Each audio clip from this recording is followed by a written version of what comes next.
Hi, and welcome, and thank you everyone for joining us today. My name is Stephen Kopechka, Senior Media Strategist at Resolve to Save Lives, an initiative of Vital Strategies. Vital Strategies is a global health organization that works with governments and civil society around the world with a vision that every person should be protected by a strong public health system. Our speaker today is Dr. Tom Frieden, President and CEO of Resolve to Save Lives. We'll use the raise hand function in the participant area of Zoom today for your questions. If you have questions during the remarks, please raise your hand or alert via chat box. For those of you on the phone, you can send your questions via email to press@vitalstrategies.org. I will facilitate the Q&A at the end of and we'll make every effort to answer as many questions as we can today before the briefing ends. And with that, I'll turn it over to Dr. Tom Frieden. Great. Good morning, everyone. I know there's a lot of interest in the Moderna announcement, but I want to step back a little bit and look at the status of the virus as well as our response. Here we are, mid-November, nearly 250,000 dead in the US and on a frightening upward trajectory. People are fatigued.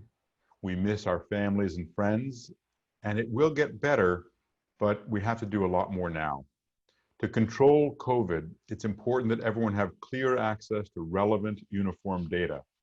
In July, the team at Resolve to Save Lives identified 15 essential indicators. These are indicators that help governments and communities to control COVID. We conducted a comprehensive analysis of all 50 dashboards around the country to see what was reported and what wasn't. Today, we're releasing our second comprehensive review of COVID-19 information available to the public at state level. We found that there were important gains. In the US, 54% of essential data points are now being monitored and reported publicly. That's up from 40% 4 months ago, so that's definite progress. All of this information is available in a new interactive map that we'll show you later. First, I'd like to go into some detail and I'll share some slides after that.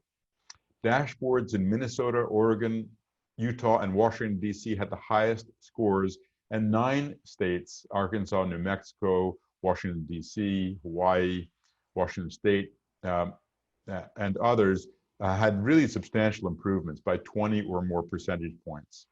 Now, some of that improvement could have been due to looking more carefully, but we think most of it is not. Most of it is true improvement.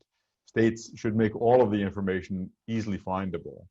Several states, I should note, have made a lot of progress and are using an evidence-based approach, but like Maine and New York, don't have much information on the web. And just this highlights the importance of transparency and accountability. We're not assessing the overall response of a state. We're assessing the transparency of public information with this report. Interestingly, we're seeing progress in a key area that we'll be coming back to you on in the coming days and weeks, which is what we call a risk alert level system. And nearly half of states are using some form of it now. This is very important as a step toward an informed community. Now I'll begin sharing slides for those of you. I'll have to be allowed to do this by the host in just a minute. And what we'll show is some of the main results and some of the main trends here. And so,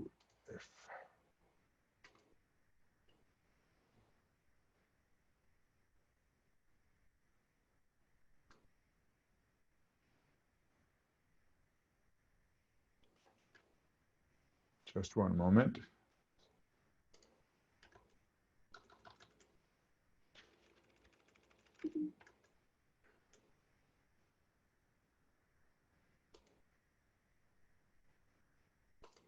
All right. So this slide, which is in the report, the graphic is in the report, really gives the bottom line up front. And if you were going to use one slide to summarize, what you see on the along the y-axis basically is the 15 indicators, and along the x-axis on a scale of 0 to 2, the movement from June to October. The assessment was done in June, published in July. This assessment was done in October. published today. And what you see is that there's been overall improvement, a lot of improvement in some areas, test positivity doing pretty well, cases doing better, linked cases doing much better, but not in all areas, and we'll go over more of that in a minute. The average dashboard scored 31%, up from 21%. Those are, frankly, still pretty low levels, but it is substantial improvement. For 14 of the 15 indicators we determine or indicate to be essential, there's at least one state meeting gold standard reporting requirements. And I really hope you'll go through the report itself. It's good, and it provides examples of those. Now, ironically, people have asked us, well, which are the most important indicators? And there are different indicators that are important for different reasons, but one of the most important is indicator 11, which is the time until you get someone isolated. And that's actually the one indicator that not a single state meets gold standard for. There's been lots of improvement in reporting on outbreaks in congregate facilities, including long-term care facilities, correctional facilities and homeless shelters, test positivity, and hospital occupancy, but lots of gaps remain in stratification by age and race ethnicity over time. That's really important because you don't know where the epidemic is going. You can't target to age or race ethnicity groups more services if you don't know how that's changing. That really should be available transparently. Contact tracing remains really poor. Now, a lot of this has to be done at the county or local level, then aggregated up at the state level. But even at the county level, we're not seeing the kind of information we'd expect on the most important outcome indicators, time to isolation and the proportion of new cases that arise from quarantine contacts. Not a single state fully met criteria for reporting on the time from when a test is performed to isolation. That's the best proxy we have of time from symptom onset to isolation. Two dashboards, Oklahoma and Washington, D.C., report the percentage of new cases from quarantined contacts, but that left 50 jurisdictions that don't. Antigen findings. Now, these are the additional topics. We looked at 6 additional topics in this report. This is a very data-heavy report. Interesting, important, lots in there to look through. And on the phone or on the call with us are some of the researchers at Resolve who did this report, and they'll be available. I thank them for the great work. They'll be available to answer questions that I can't. Most states don't report whether they're antigens or molecular tests, and that's a problem. 8 states report the number of antigen tests performed, 5 the number of individuals tested with antigen tests. And this is going to be harder because there are lots of tests that are done locally and may not get reported at all. In terms of schools, only 29 states publicly report any data on school-associated cases or outbreaks. 2/3 of states report on student and staff cases separately. Interstate travel, as of November 1, 13 states had travel restrictions in place. Indicators and thresholds determined that these were highly variable. Alert level systems are really important, and we're encouraged to see them spreading. We've been recommending these since, I think, April. 22 states have some kind of alert level system.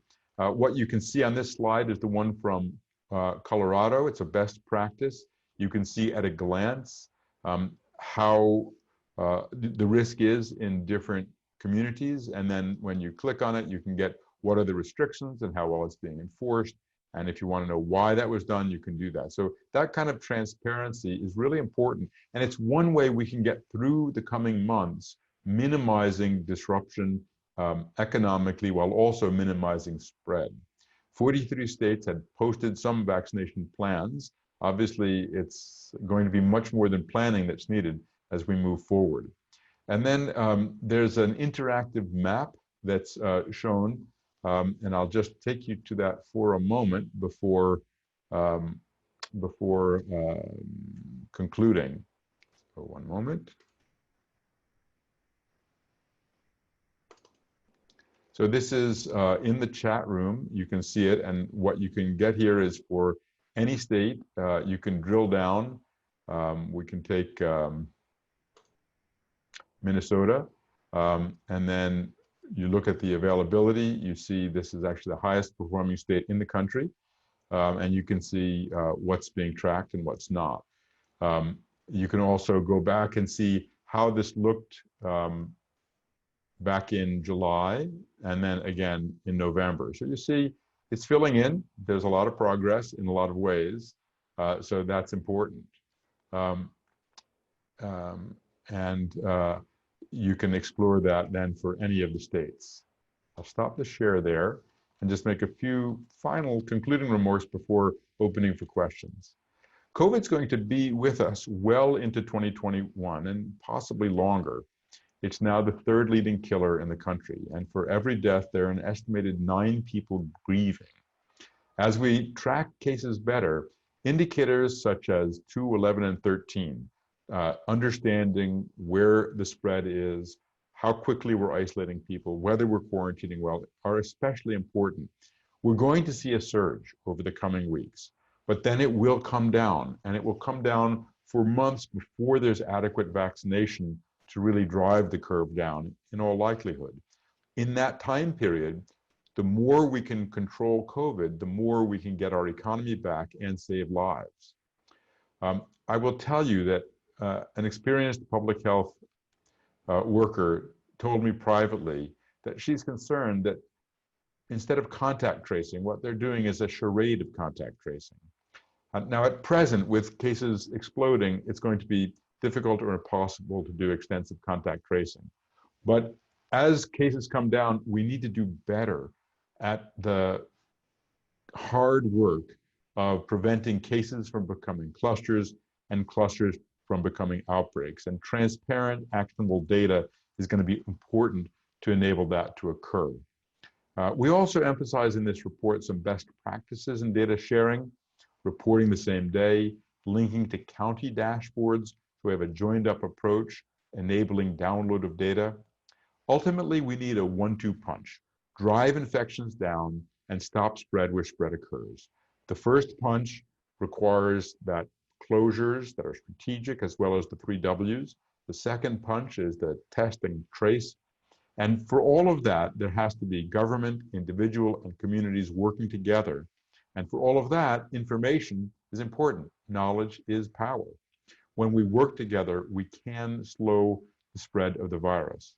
Bottom line, these essential indicators combined with and feeding into an alert level system can improve response, increase accountability and communication, change behavior so that we can manage this pandemic better with more lives saved and less economic harm.